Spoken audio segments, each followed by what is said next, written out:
Greetings. Today I'm going to show a simple and easy way to use Ableton Live and a very minimalist setup with a Launchpad to sort of DJ and play your tracks out live as a solo artist and have just a little bit more control to affect things than you'd have compared to DJing.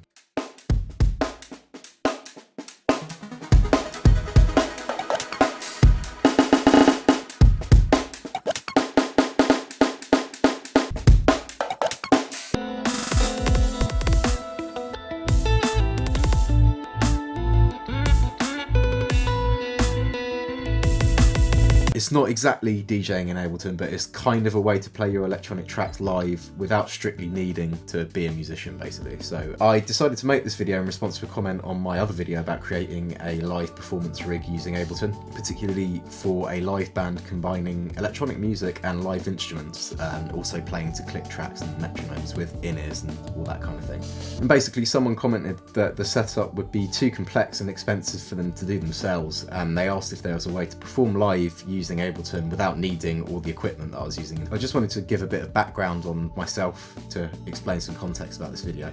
Basically, I started out making music when I was about 16 years old, and I had a laptop and a cracked version of Logic 9, and I would basically just make tunes at home using built-in instruments and the keyboard and the trackpad on my laptop and nothing else. A bit of a firm believer in the idea that this is technically all you really need to actually make music, and for the first few years of my music making life, this is how I did things. And eventually I got offered some opportunities to play some live gigs, and I didn't want to pass these up. So I decided to figure out some ways to kind of play some of my software-based laptop tunes live, even though I'd never done that before, and I didn't really have much equipment for it at the time. So this is all going to be pretty much how I approached things as a beginner, and just with the few bits of equipment that I had at the time. So hopefully this video will be a little bit more useful to somebody who's just starting out, and particularly for electronic producers.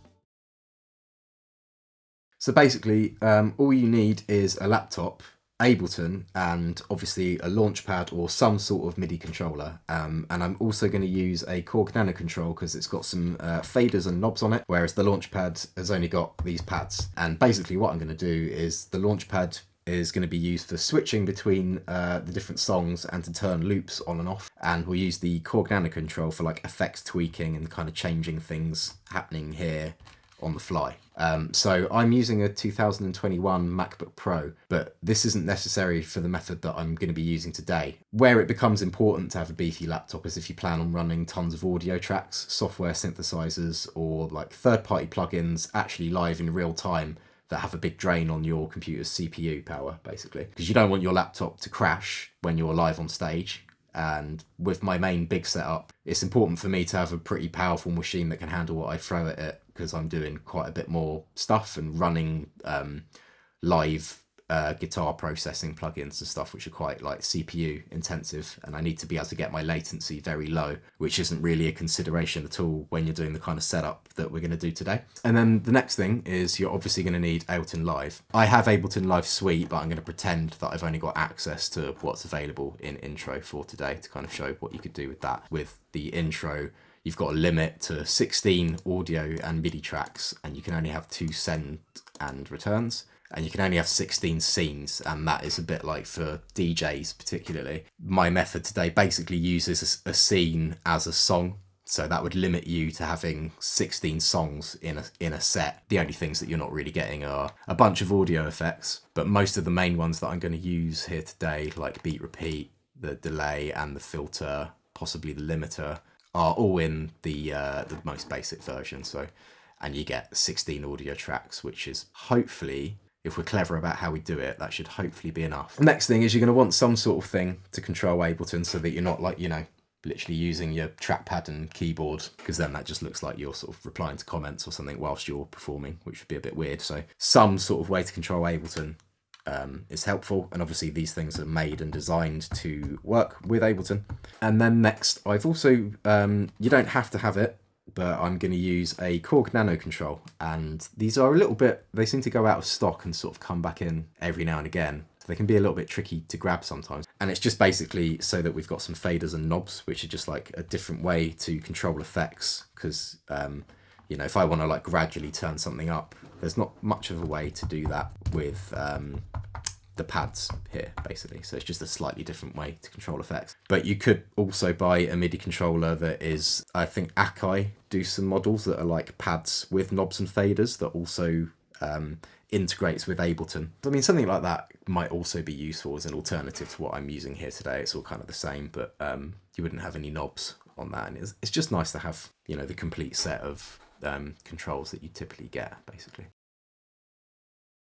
The first part of this is to convert your song into stems. And I've covered this in a fair bit of detail in my other video about this, but basically you just go into the project for your track in whatever DAW you've made it in, whether that's Logic or Ableton and whatever. In my case, it's Logic. And you basically would just bounce out grouped stems of the instruments in your songs or parts down to individual files. You don't necessarily, this track, for example, has particularly got, you know, about 45 audio tracks, and you don't actually need to export every single one of these separately.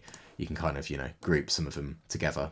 So I would just end up with, you know, that whole lot of stuff there would just be one audio file called perks. And yeah, this is pretty much just so you can put everything on individual tracks in Ableton, and it lets you sort of mess and control some of the individual layers of your song. There's some technical sort of do's and don'ts about doing things this way, so I recommend checking out the section in my other video about specifically exporting stems for this purpose and kind of the best ways to do it and things to be aware of. But that's the basic idea. I'm not actually going to use it in the example today, but I just loaded it up because I have it to hand, and this is a bit of Disc 3 Final Fantasy 9 project that I've been working on recently, just to give an example of a kind of more electronic track and how I would import this into Ableton. It should still apply to the other tunes that I'm going to be using. So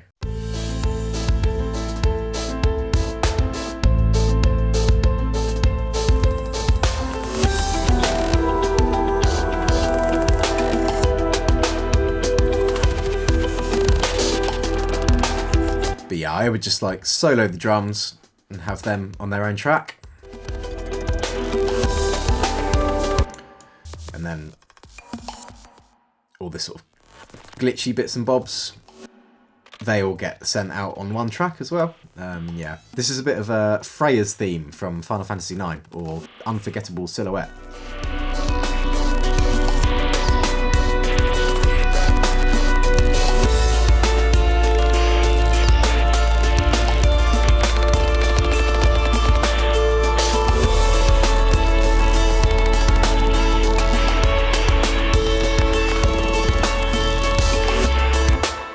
But anyway, that gives you a bit of a sense of the basic idea here. It's literally just converting your song into a few audio files like that, and then we can import these into Ableton and kind of mess around with them. So let's do that now. I'm going to skip ahead to doing that. So we are now here in Ableton. Okay, so the first thing I'm going to do is create a bunch of audio tracks, and I'm just going to go through color code and name these quickly. So this is a folder of like a bunch of my songs that I've converted to stems, and I'm going to use this one just to kind of demonstrate everything.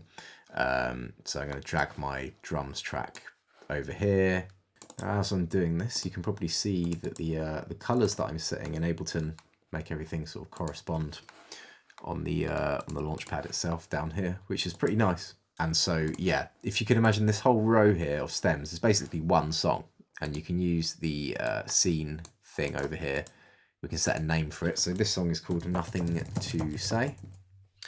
So you can just pop in the name of the song, and then yeah, if you hit this play button here, you're basically starting the song off. Something else that's just important to do is where's the BPM information? Hang on.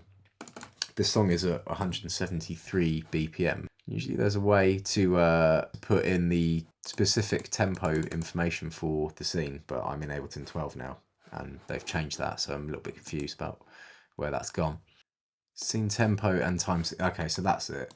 So you need to enable scene tempo and time signature, and then that allows you to actually specify a BPM and time signature for that scene or song. So let's just stick with one song for the time being. Hopefully now, if you're using Ableton Live Lite or the the basic version, you can only have 16 of these scenes, right? That's only as many as you can do. So let's just put those in. That's the limit, right? So you can only have 16 songs if you're doing things in this layout, which is a bit of a limitation, but we'll just roll with it. And yeah, obviously now if I come over to the Launchpad and I hit this button, then it triggers the song. I'm not sure why it just did that. That was weird. So basically the idea is you'd lay out all your tracks on the scenes like this, and then yeah, when you trigger a scene like that, you're launching the song, right? And yeah, this is effectively just like pressing play to start the track on Spotify or whatever. And if I just leave it, it's going to play the song the whole way through. And depending on how you arrange your music, you might be able to imagine how switching between scenes like this can sort of enable you to kind of blend or cycle between different songs in your set and kind of do a bit of a mix of them. But we're still not really performing. We're basically a glorified play button. And I don't really think this is very engaging for ourselves to be doing or for an audience to watch. But by setting the song up this way in Ableton, we've now got the ability to put some different effects on the different layers and kind of mess around with parts in the track to add some variations to it live for a live version. So anyway, let's set up some of these effects. And I'm actually just going to group all of those together, call them drums. These are all things that are built into the basic version of Ableton, which is pretty cool. Let's just map some of these controls to the Korg Nanokontrol. And yeah, I'm just going to map the send of the delay on my guitars channel to, yeah, let's use like the sort of that knob there. And I'm going to do the same with the synths. Maybe I'll put that on a different knob actually, so I can kind of control them independently. And then on the main out, let's put a filter. And yeah, let's just let's control the cutoff here with this knob over here maybe. And maybe it'd be nice to map the filter resonance to this knob here. I'm now just going to play the track and kind of mess about with some of those controls. Or I can also assign the volume controls of these tracks to like the faders. And then yeah, I can kind of like then mess around with, you know, bringing different things in and out if I wanted to. But yeah, let's just give this a play and see what I can kind of do to change my tune as it plays basically. So.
I can get involved and kind of get into the track and do some DJ style effects on it and kind of like, again, the sky's the limit with how much you want to apply and how many things you want to be able to control. And yeah, it's kind of got that like spontaneous element of it where, you know, the way I'm controlling those effects, it's kind of like slightly improvised and, you know, like jazz. Huh. Great. And there's a lot of ways you can kind of make this more involved for yourself if you wanted to. And obviously that's what I've ended up doing over the years by adding like other instruments and kind of taking the setup quite a bit further. Just another way that you kind of approach this is a little bit different to playing like full tracks that I've arranged. This is like a sample pack of, it's a bunch of loops and grooves that I've made that are all in the same key and the same tempo, so you can kind of blend between them. And this is kind of like a different way that I've done live sets before, to kind of improvise structures and just kind of have a jam with some loops that I've made. And it's pretty, again, like a simple, fun way to kind of go about things really. So again, I've got some similar effects set up on the groups and the master, and you can see how I've got like all these different loops laid out on tracks pretty neatly like this, and it just enables you to kind of build things up and like mix and match them on the fly. So I'll sort of show you, I'll do a little performance to sort of show you what that kind of looks like basically. So.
And yeah, as you can see, we're using, or at least on my laptop, I'm using 4% of the CPU. We're not really using any sort of intensive effects or anything that's going to be a massive drain on the CPU. So this should be pretty achievable on like a lower end laptop, basically, because we're not really throwing much at the computer to be able to do this. And, you know, it'll just run all day, basically. So, and that will go until we're ready.